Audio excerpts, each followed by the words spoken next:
প্রিয় ভাই ও বোনেরা, আজকের এই ভিডিওতে আমি আলোচনা করছি দ্বাদশ শ্রেণীর বাংলা পাঠ্যসূচির অন্তর্গত একটি কবিতা ক্রন্দনরতা জননীর পাশে। কবিতাটি মৃদুল দাশগুপ্তের লেখা এবং কবিতাটি ধানক্ষেত থেকে কাব্যগ্রন্থ থেকে নেওয়া হয়েছে। প্রথমত বলে রাখি, কবিতার মধ্যে যে প্রথম পাতায় মানে এক পাতাতেই কবিতাটা ছাপা হয়েছে, তো প্রথম পাতায় যে ছবিটা রয়েছে, এই যে কলম থেকে রক্ত বা কালি কিছু একটা ঝরে পড়ছে, এই যে কালি ঝরে পড়াটা, এই কালিটা আসলে কিন্তু রক্ত। মানে এই কবিতার মধ্যে যে বিষয়টা তুলে ধরা হয়েছে যে কবিরা তো আসলে কোনো অন্যায়ের যখন প্রতিবাদ করেন, তারা তো সশস্ত্রভাবে বিপ্লবীদের মতো পথে নামতে পারেন না বা কারো বিরুদ্ধে বা কারোর সঙ্গে সংগ্রামে অবতীর্ণ হতে পারেন না। তারা হচ্ছে একমাত্র যেটা করেন যে লেখনীর মাধ্যমে কিন্তু প্রতিবাদ করেন। তো এই ক্ষেত্রেও কবি মৃদুল দাশগুপ্ত কিন্তু তাই করেছেন। ক্রন্দনরতা জননীর পাশে দাঁড়াতে গিয়ে তিনি যে প্রতিবাদটা করেছেন সেটা কিন্তু অবশ্যই হয়েছে সেটা কাব্যের মাধ্যমে। তো প্রথমত বলি যে সাহিত্যকে বলা হয় যে জীবনের দর্পণ, literature is mirror of life. সাহিত্য হচ্ছে জীবনের দর্পণ। কোনো কবি কিন্তু কখনোই তার তৎকালীন সমাজকে উপেক্ষা করতে পারেন না। আজকে চর্যাপদের যুগে চর্যাপদের যে সমাজচিত্রটা উঠে এসেছিল, তারা পর্যন্ত কিন্তু সমাজটাকে উপেক্ষা করতে পারেনি, তারা পর্যন্ত কিন্তু সমাজচিত্রটাকে তুলে ধরেছেন। তারপর বলতে গেলে বলা যায় যে আধুনিক যুগে যদি আমরা চলে আসি বা মধ্যযুগের এই যে মঙ্গল কাব্যের যে কাহিনী, তার মধ্যেও কিন্তু তৎকালীন সমাজের চিত্র আছে। আধুনিক যুগের কবিদের মধ্যেও কিন্তু সমাজের চিত্র রয়েছে। যেমনভাবে সুকান্ত যখন কবিতা লিখছেন, তখন কিন্তু তিনি বলছেন যে কবিতা তোমায় আজকে দিলাম ছুটি, ক্ষুধার রাজ্যে পৃথিবী গদ্যময়, পূর্ণিমার চাঁদ যেন ঝলসানো রুটি। কারণ তার যে সময়টা, সেই সময়টাই তার কাছে কবিতাটা গুরুত্বপূর্ণ নয়, তার কাছে গুরুত্বপূর্ণ হচ্ছে খাবারটা। আবার তেমনিভাবে আরও বলেছেন যে আমার বসন্ত কাটে দুর্ভিক্ষের সারিতে খাদ্যের প্রতীক্ষায়। মানে তার বসন্তকাল কিন্তু রোমান্টিক কল্পনার মাধ্যমে বা কল্পনার জাল বিন্যাসের মাধ্যমে বা কাব্য রচনার মাধ্যমে সুখের দিন কিন্তু তার কাটে না, তার দিন কিন্তু কাটছে খারাপভাবে। মানে তাহলে দেখা যাচ্ছে কি যে কোনো কবিই কিন্তু সমাজকে এড়িয়ে যেতে পারেন না, সমাজকে বাদ দিয়ে কিন্তু কখনোই সাহিত্য সৃষ্টি হতে পারে না। তাহলে প্রত্যেক কবি কিন্তু সমাজকে তার কাব্যে স্থান দেন, কারণ হচ্ছে সাহিত্য হলো জীবনের দর্পণ, আর সেই জীবন তো সমাজেই পাওয়া যায়। তো হচ্ছে এইখানেও এই যে ক্রন্দনরতা জননীর পাশে মৃদুল দাশগুপ্তের লেখা, কবি মৃদুল দাশগুপ্ত যেটা বলতে চাইছেন যে মা এখন কাঁদছেন। এই মা কোন মা? ভারত মাতা, দেশমাতা। দেশমাতা এখন কাঁদছেন কেন? না হচ্ছে তার সন্তানেরা নিপীড়িত হচ্ছেন, তার সন্তানেরা মারা যাচ্ছে, তারই কন্যা সন্তানের ছিন্ন ভিন্ন দেহ জঙ্গলে পাওয়া যাচ্ছে। তাহলে সেই মা তো কখনো আনন্দে হাসতে পারেন না, সেই মা তো অবশ্যই কাঁদবেন। তো সেই মায়ের পাশে যদি না থাকি, কবি বলছেন যে আমি যদি না থাকি তাহলে তো আমার সাহিত্য ব্যর্থ। কারণ ওই যে বললাম যে কবি কিন্তু কখনোই তার তৎকালীন সমাজকে উপেক্ষা করতে পারবেন না, এটা অসম্ভব ব্যাপার। কারণ সাহিত্যের লক্ষ্যই হলো মানুষের জীবন, এবং মানুষের জীবন যখন যেরকম পরিস্থিতিতে থাকবে সেই বিষয়টাই কিন্তু সাহিত্যে উঠে আসবে। যেমনভাবে তোমরা জানো যে যখন তুর্কি আক্রমণ হলো 1203-এ, তার পরবর্তীকালে 150টা বছর কিন্তু বাংলা সাহিত্য অন্ধকার যুগ নামে পরিচিত ছিল। কারণটা কি? কারণটা হচ্ছে ওই সময় উল্লেখযোগ্য কোনো সাহিত্য সৃষ্টি হয়নি, উল্লেখযোগ্য কোনো সাহিত্য সৃষ্টি হয়নি। কারণ হচ্ছে মানুষের পক্ষে সম্ভব ছিল না ওই পরিস্থিতিতে সাহিত্য রচনা করা, সেই মানসিকতাটা তাদের তখন ছিল না। কারণ যে অরাজকতা, যে অস্থিরতা, যে রাজনৈতিক অস্থিরতা তখন চলছিল, সেই সময়টায় দাঁড়িয়ে সম্ভব ছিল না কোনো সাহিত্য রচনা করা। ওই কারণে কিন্তু ওই যে 150টা বছর, মোটামুটিভাবে 1200 থেকে ধরা হয় 1350 পর্যন্ত বাংলা সাহিত্যের ইতিহাসে অন্ধকার যুগ। ওই সময় সাহিত্য সৃষ্টি হয়নি, কারণ হচ্ছে এই অস্থিরতার মধ্যে কখনোই সেটা সম্ভব নয়। মানুষের মৌলিক চাহিদাগুলো আগে পূরণ করবে, অন্ন বস্ত্র বাসস্থান, তারপর তো সে হচ্ছে সাহিত্য রচনা করবে, সুন্দর সুন্দর উপন্যাস লিখবে, রোমান্টিক উপন্যাস লিখবে, কাব্য লিখবে। তো হচ্ছে সেটা কিন্তু কখনোই সম্ভব হয় না যদি একটা রাজনৈতিকভাবে অস্থির পরিবেশ সমাজের মধ্যে বিরাজ করে। তা আমাদের আলোচ্য এই যে ক্রন্দনরতা জননীর পাশে, মা কাঁদছে, কেন কাঁদছে? কারণ হচ্ছে তার সন্তানেরা নিপীড়িত হচ্ছে। আর কবি মনে করছেন যে মায়ের এই ব্যথা যন্ত্রণাকে আমি যদি আমার কাব্যে স্থান না দিই তাহলে তো আমার সাহিত্যটা অর্থহীন হয়ে পড়বে। এটা অবশ্যই তাই। এবার আমি মূল কবিতার মধ্যে প্রবেশ করছি। ক্রন্দনরতা জননীর পাশে এখন যদি না থাকি, তবে কেন লেখা, কেন গান গাওয়া, কেন তবে আঁকা আঁকি। তোমরা জানো যে শিল্প মানে হচ্ছে গিয়ে যে আর্ট বলতে এর মধ্যে তোমার ওই চিত্রকলা পড়বে বা কোনো স্ট্রাকচার মানে কোনো কিছু তৈরি করা সেগুলো পড়বে, বিভিন্ন নকশা, সমস্তই তো আর্ট। তো হচ্ছে গিয়ে বলছে যে মা এখন কাঁদছে, ক্রন্দনরতা মানে যিনি কাঁদছেন এমন বর্তমানে কাঁদছেন। বুঝছো, সেই মায়ের পাশে যদি আমি এখন না থাকি, এখন বলতে কখন, কারণ মা এখন কাঁদছেন, তো মায়ের পাশে তো এখন আমাকে থাকতেই হবে। বলছে যদি না থাকি তাহলে কেন লেখা। বলছে এই যে আমি কবিতা লিখছি, এটা কেন লিখছি? আমার কবিতা লেখা, কবিদের উদ্দেশ্যটা কি? কবিদের উদ্দেশ্য হচ্ছে সমাজকে স্থান দেওয়া, সমাজের পরিস্থিতিকে কাব্যের মধ্যে তুলে ধরা। তো হচ্ছে গিয়ে বলছে এখন যদি আমি এই ক্রন্দনরতা জননীর পাশে না থাকি তাহলে তো আমার লেখা, গান গাওয়া, ছবি আঁকা সবই ব্যর্থ। এই যে ছবি আঁকার ব্যাপারটা, এই ছবি আঁকার মধ্যেও কিন্তু সমাজ ব্যবস্থা মানে ধরা পড়ে, তৎকালীন সমাজটা কিন্তু ধরা পড়ে। আজকে হচ্ছে যারা ছবি আঁকেন তারাও কিন্তু কখনোই তৎকালীন সমাজকে উপেক্ষা করতে পারেন না। তারাও কিন্তু তাদের ছবিতে সেই সমকালীন সমাজটাকে তুলে ধরবেনি অবশ্যই, না হলে কিন্তু এই যে বিভিন্ন দুর্ভিক্ষের চিত্র, বিভিন্ন অসহায়তার চিত্র কিন্তু কোনো শিল্পী আঁকতেন না। শিল্পীরাও কিন্তু অসহায়তার চিত্র, দুর্ভিক্ষের চিত্র, অনাচারের চিত্র কিন্তু আঁকেন এই কারণেই তারাও কিন্তু কখনোই সমাজকে উপেক্ষা করতে পারেন না। এটা কবির ধর্মই নয়। ওই যে কবি নজরুল তার আমার কৈফিয়ত কবিতাতে বলেছেন যে পরোয়া করি না বাঁচি বা না বাঁচি, যুগের হুজুগ কেটে গেলে। মানে এই যে তিনি বিদ্রোহমূলক কবিতাগুলো লিখছেন, তার কবিতাগুলো হয়তো পরবর্তীকালে কেউ পড়বে না, বলছে তাতে উনি পরোয়া করেন না। মাথার উপরে জ্বলিছেন রবি, রয়েছে সোনার শত ছেলে। মাথার উপরে রবি রয়েছেন, রবি বলতে এখানে রবীন্দ্রনাথ হচ্ছে রোমান্টিক কবিতা লিখবেন, আর আরও সোনার শত শত ছেলে রয়েছে, তারা রোমান্টিক কবিতা লিখবেন, তারা পরবর্তীকালে মানুষের মনে স্থান দখল করে থাকবেন, কিন্তু সেটা আমার পক্ষে সম্ভব নয়। বলছে আমি কোনো পরোয়া করি না যে আমি এই যুগটা কেটে গেলে, যুগের হুজুগ বলতে এই যে পরাধীনতার সূর্য যখন অস্তমিত হয়ে স্বাধীনতার সূর্য উদিত হবে তখনই তো এই যুগের হুজুগটা কেটে যাবে। তো এই যুগের হুজুগটা কেটে যাবার পর তিনি আমাদের মধ্যে থাকলেন, তাকে আমরা কতটা মনে রাখলাম, তার কবিতা আমরা কতবার পড়লাম, তাতে তিনি পরোয়া করেন না। কারণ হচ্ছে তার যেটা লক্ষ্য, প্রার্থনা করো যারা খেরে খায় 33 কোটি মুখের গ্রাস। বলছে প্রার্থনা করো যারা 33 কোটি মানুষের মুখের গ্রাস কেড়ে খাচ্ছে, অর্থাৎ ইংরেজ, যেন লেখা হয় আমার রক্ত লেখায় তাদের সর্বনাশ, আমার এই রক্ত লেখায় যেন তাদের সর্বনাশ লেখা হয়। তাহলে তাছাড়া তিনি আবার আরও বলেছেন যে রক্ত ঝরাতে পারি না কো একা, তাই লিখে যায় এই রক্ত লেখা। কারণ হচ্ছে এই যে অন্যায়ের বিরুদ্ধে, ব্রিটিশ সাম্রাজ্যের বিরুদ্ধে প্রতিবাদ বা লড়াই, সেটা তো তার একার পক্ষে সম্ভব ছিল না। ওই কারণে তিনি কবিতা লিখতেন, ওই কবিতা পড়ে উদ্বুদ্ধ হয়ে কিন্তু হাজার হাজার লক্ষ লক্ষ ভারতবর্ষে কিন্তু বিদ্রোহে বা সশস্ত্র সংগ্রামে কিন্তু অবতীর্ণ হয়েছিলেন। তাহলে কিন্তু এই যে বিদ্রোহের, যে কোনো বিদ্রোহ বা প্রতিবাদের মূলে কিন্তু প্রত্যক্ষভাবে নয় পরোক্ষভাবে কিন্তু এই কবিদের লেখাগুলোই কিন্তু কাজ করে। আর এই কারণে কিন্তু বলা হয় যে অসির চাইতে মসি বড়, a pen is mightier than sword. মানে একটা কলম হচ্ছে তরবারির চাইতে শক্তিধর। তরবারি দিয়ে তো মানুষকে হত্যা করাই যায়, আর কলম দিয়ে যদি তেমন প্রতিবাদী ভাষা লেখা যায় না, তাহলে হাজার হাজার লাখে লাখে মানুষ ওই কবিতা পড়ে এমনি বেরিয়ে আসবে পথে সংগ্রামের জন্য।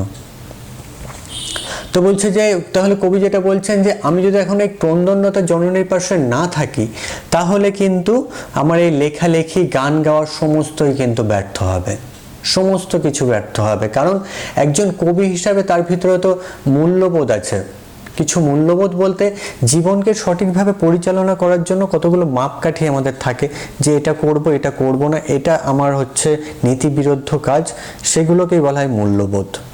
মানে আমরা জীবনকে সঠিকভাবে পরিচালনা করার জন্য যে নিয়মগুলো মেনে চলি সেগুলোকে বলা হয় মূল্যবোধ। তাহলে এই যে তাহলে কবির কিন্তু মূল্যবোধটাই কিন্তু তখন নষ্ট হয়ে যাবে, লেখা গান গাওয়া আঁকা আঁকি সমস্তই কিন্তু ব্যর্থ হবে। তারপর নিহত ভাইয়ের সব দেহ দেখে নাই যদি হয় ক্রোধ। বলছে আমার ভাই মারা গেছে, ভাই বলতে এই ভাই কোন ভাই? এই ভাই হচ্ছে কেউ হচ্ছে দেশ রক্ষার জন্য প্রাণ দিচ্ছে। আজকে ধরো বর্ডারে সীমান্তরক্ষী বাহিনীদের মধ্যে ধরো কয়েকজন মারা গেল, এই যে পুলওয়ামা হত্যাকাণ্ড হলো, তো এই যে তাদের যে মানে প্রাণ দেওয়া, এতে তো আমাদের মনটা তো ব্যথিত হয়, কারণ তারা দেশকে রক্ষা করতে গিয়ে প্রাণ দিয়েছে, তাদের দুঃখে কিন্তু আমাদের মনটা ব্যথিত হয়। বলছে ওই নিহত ভাইয়ের সব দেহ, মানে তাদের ওই মৃতদেহ দেখে যদি আমাদের মধ্যে ক্রোধ না হয়, মানে আমরা যদি ওদের মৃত্যুর খবর শুনে যদি কষ্টই না পাই, বা হচ্ছে গিয়ে আমাদের মধ্যে যদি রাগের জন্মই না হয়, আমরা যদি আনন্দে হাসতে থাকি যে সৈনিক মারা গেছে এদিকে আমরা হাসছি, তাহলে তো সেখানে আমার মূল্যবোধের পরিচয় আমি দিলাম না। আমি যে একজন মানুষ, আমি যে একজন ভারতীয়, সেই পরিচয়টা তো আমি দিলাম না। আমার মূল্যবোধ কিন্তু তখনই থাকবে যখন নিহত ভাইয়ের মৃতদেহ দেখে আমার মধ্যে ক্রোধ জেগে উঠবে যে না, ওদেরকেও মারতে হবে, ওরা আমাদের ভাইকে মেরেছে, আমরা ওদের ভাইকে মারব। তো বলছে নিহত ভাইয়ের মৃতদেহ দেখে যদি ক্রোধই না হয়, তাহলে ভালোবাসা কেনই বা ভালোবাসা, কেনই বা সমাজ, আর কিসের মূল্যবোধ? বলছে তাহলে তো ভালোবাসাটাই ব্যর্থ। মানে আমি যদি আজকে বর্ডারে সৈনিক মারা গেল, তাতে যদি আমার মধ্যে ক্রোধ না জন্মায়, তাহলে তো দেশের প্রতি আমার কোনো ভালোবাসাই নেই। আর দেশের প্রতি তো নেই, সমাজের প্রতি নেই, কারো প্রতিই নেই, কারণ দেশকে তো সবার আগে ভালোবাসতে হবে। বলছে বলছে ভালোবাসা, সমাজ আর মূল্যবোধ কিছুই তো থাকলো না। মানে কেন? তাহলে মূল্যবোধের তো কোনো অস্তিত্বই থাকলো না। মূল্যবোধ ওই যে বললাম যে জীবনকে সঠিকভাবে পরিচালনা করা কতগুলো মাপকাঠি, যেগুলোকে আমরা অতিক্রম করি না, প্রত্যেকে নিজস্বভাবে তৈরি করি এই মূল্যবোধগুলো, যে না আমাকে এটা করতে হবে, এটা করা যাবে না, এগুলোকেই বলা হয় মূল্যবোধ। বলছে তখন কিন্তু ওই সমস্ত মূল্যবোধের কিন্তু কোনো মূল্যবোধ বলে কোনো কিছু থাকে না। যদি নিহত ভাইয়ের মৃতদেহ দেখে আমাদের মধ্যে ক্রোধ না জন্মায়, তখন কিন্তু আমাদের মূল্যবোধটা থাকে না। তারপর কি বলছেন? যে মেয়ে নিখোঁজ ছিন্ন ভিন্ন জঙ্গলে, তাকে পেয়ে আমি কি তাকাবো আকাশের দিকে বিধির বিচার চেয়ে। একটা মেয়ে সন্তান, আমাদেরই বোন, যে হচ্ছে নিখোঁজ, পাওয়া যাচ্ছে না। কোনো মানুষ তার লালসা কামনা চরিতার্থ করার জন্য তাকে হয়তো তুলে নিয়ে গেছে, এবং তাকে পরের দিন পাওয়া যাচ্ছে জঙ্গলের মধ্যে ছিন্ন ভিন্ন অবস্থায়, ছিন্ন ভিন্ন বস্ত্র, রক্তাক্ত দেহ। সে অবস্থায় যখন তাকে পাওয়া যাচ্ছে, তখন আমাদের কি করা উচিত? তখনও তো আমাদের মধ্যে ক্রোধ জন্মানো উচিত, মনের মধ্যে অবশ্যই ক্রোধের জন্ম নেওয়া উচিত, যদি আমার মূল্যবোধগুলো ঠিক থাকে তবেই।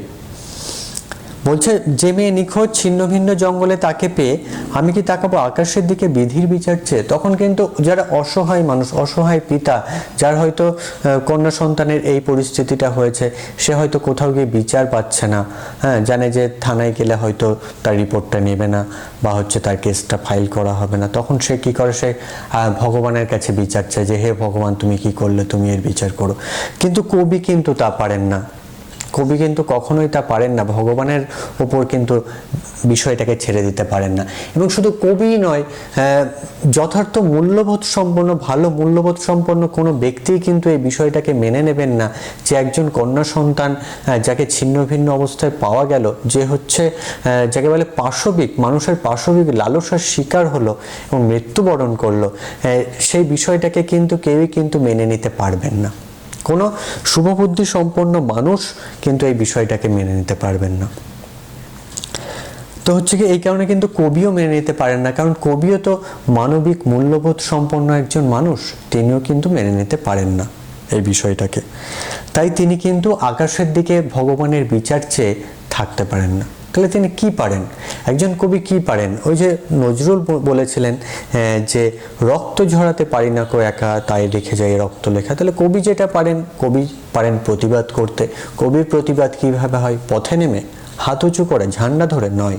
কবির প্রতিবাদ হয় হচ্ছে তার লেখার মাধ্যমে। তাই তিনি কি করেন? বলছেন যে আমি তা পারি না, কবিতা পারেন না। কবি কিন্তু কখনোই ভগবানের ওপর বিচার চাইতে পারেন না। যা পারি কেবল সেই কবিতায় জাগে। বলছে আমি যেটা পারি সেটা হলো আমার কবিতাতে জেগে ওঠে। কবিতাতে, কবির কবিতাতে কি জেগে ওঠে? কবির বিবেক থেকে, মন থেকে নির্গত বাণী। এই পরিস্থিতিটা দেখে তার মধ্যে যে ক্রোধ জন্ম হয়, যে বারুদের সঞ্চার হয়, সে বারুদটা যেন একটা বোমার আকারে বেরিয়ে আসে তার লেখনীর মাধ্যমে।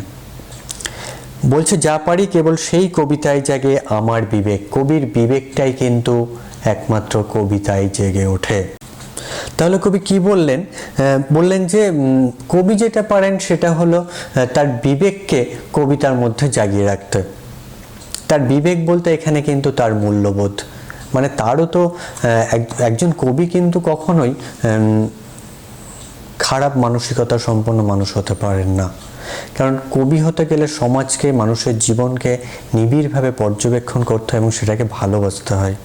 আজকে কিন্তু কখনো কোনো সাহিত্যিককে দেখবে না যে তারা খারাপ মানুষ। তো হচ্ছে তাদের মধ্যে কিন্তু মূল্যবোধ, বিবেক এগুলো থাকবেই। তো সেই বিবেককে তিনি কবিতায় জাগিয়ে রাখেন। মানে কবির বিবেককে তিনি কবিতায় কিভাবে জাগিয়ে রাখেন? না হচ্ছে লেখার মাধ্যমে। কবি একমাত্র প্রতিবাদ করতে পারেন তার লেখনীর মাধ্যমে, এবং সেই কবিতায় জাগে আমার বিবেক, আমার বারুদ বিস্ফোরণের আগে। কবির মনের মধ্যে যে ক্ষোভটা বা রাগটা জন্ম নেয় সেটাকেই বারুদ বলা হয়েছে। সেটা যেন বারুদ আকারে সঞ্চিত হয়ে থাকে ওই তার লেখনীর মাধ্যমে, এবং সেটা যেন বিস্ফোরণের জন্য অপেক্ষা করে থাকে। তার লেখনীর মাধ্যমে কবিতার মধ্যে সেই বারুদটা যেন পুঞ্জীভূত হয়ে একটা বিশাল একটা বোমার আকার নেয় এবং সেটা বিস্ফোরণের অপেক্ষা করে। বিস্ফোরণ সেটা কখন হবে? সেই কবিতা যখন মানুষ পড়বে তাদের মধ্যে সেই সঞ্চারিত হয়ে যাবে সেই বারুদটা, এবং তারা বিদ্রোহের আগুনে জ্বলে উঠবে। তাহলে এইখানেই তো কবির সার্থকতা।